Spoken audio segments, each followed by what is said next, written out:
տոկոս զրոյացնում ենք բոլոր այն քաղաքացիների, ներողություն, ուսանողների եւ դասախոսների համար, ովքեր պատրաստ են հեծանիվը դիտարկել որպես փոխադրամիջոց, ինչը իհարկե նախ տրանսպորտային ծանրաբեռնվածության խնդիր կարող է լուծել երկարաժամկետում, երկրորդը առողջ ապրելակերպի խթանումը շատ կարևոր եւ համոզված եմ, որ մաքուր օդին դասի գնալը եւ մաքուր իհարկե օդն էլ պետքա մաքուր պահենք, այդ խնդիրն էլ կա զուգահեռ, բայց ամեն դեպքում հաստատ բանի մեջ դրսում ավելի մաքուր է, քան տրանսպորտի մեջ, թեկուզ համեմատության մեջ, եւ սա կարծում եմ լավ ծրագիր է, որը գիտեք հիմա հետեւյալ խնդիրը կա, օրինակ շատ են խոսում, ասում են քաղաքային իշխանությունները ինչի հեծանվային ուղիներ չեն ստեղծում եւ այլն, բայց նաեւ էդ էլ է պետք հասկանալ, որ եթե դրա ռեալ պահանջարկը չկա, այսինքն քաղաքային իշխանությունը պետք է տեսնի, որ այնքան հեծանիվ կա, որ արդեն խնդրեմ է, հեծանիվները մեքենաներին են խանգարում, մեքենաները հեծանիվներին են խանգարում։ Հիմա խնդիրն է նա, որ մեքենաները հեծանիվներին խանգարում են, բայց հեծանիվները մեքենաներին չեն խանգարում, որովհետև այնքան քիչ են, որ տենց հարաբերություն չկա, այսինքն բալանս պետք է ձևավորվի, որ դա դառնա օրակարգ։ Հիմա ասենք, որ ոչ մի քաղաքային իշխանություն, որ տենց մոտիվացիա չունի, որ հսկայական կապիտալ ծախսեր անի, որ հեծանվային ուղիներ բացի, որովհետև դա նաև մյուս տրանսպորտային սխեմաների փոփոխություն է ենթադրում, որոշակի ջանք է ներդրում, դժգոհություն է նաև ենթադրում ավտոտրանսպորտից օգտվողների համար։ Եվ հետևաբար նախ պետք է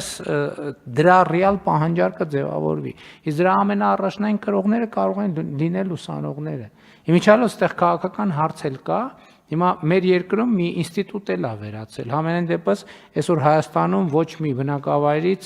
քաղաքացիական պայմանագիր կուսակցություն անունով պազիկներ դուրս չեն գալիս ուսանողներին Երևան բերել եւ տանելու համար, որ իմ կարծիքով տենց բան շուտ տարօրինակ ինստիտուտ է։ Ես էլ եմ ասում, մենք գնում ենք Երևանից ինչքան 10 կիլոմետր հեռավորության վրա գտնվող բնակավար գյուղ, մեկ էլ մարդիկ ասում են դե բան ուսանողական ձրի ավտոբուսը լինի, բայց ժողովուրդ ջան, ուսանողին ի՞նչն է խանգարում նստել հեծանիվ գալ դասի հետ գնալ իր տուն։ Այսինքն այստեղ իրոք շատ պարզ հարց է։ Ընդ որում հիմա ես վստահաբար կարող եմ ասել, որ հեծանիվով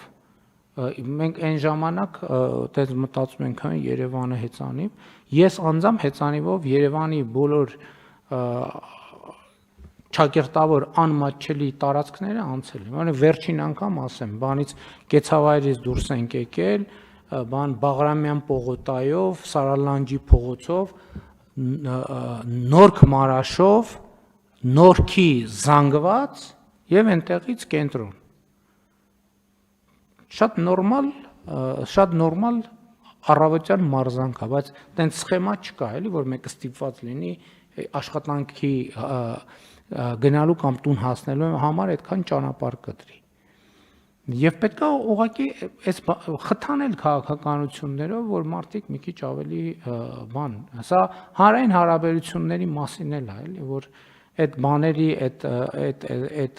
բանի գերիշխանության տրամաբանությունից այդ ջիպերի, Range Rover-ների այդ քաղաքական գերիշխանության տրամաբանությունը պետք է փոխել քաղաքացիական գերիշխանության տրամաբանությամբ, եւ այստեղ այդ քաղաքական սիմվոլիկան էլ կա իրականում։ Եվ զարմանալի է, որ մեր ուսանողությունը ինքը այդ նախաձեռնությունը չի ցուցաբերում, բայց հույս ունենք, որ գոնե կառավարության ցուցաբերած նախաձեռնությունից կօգտվի։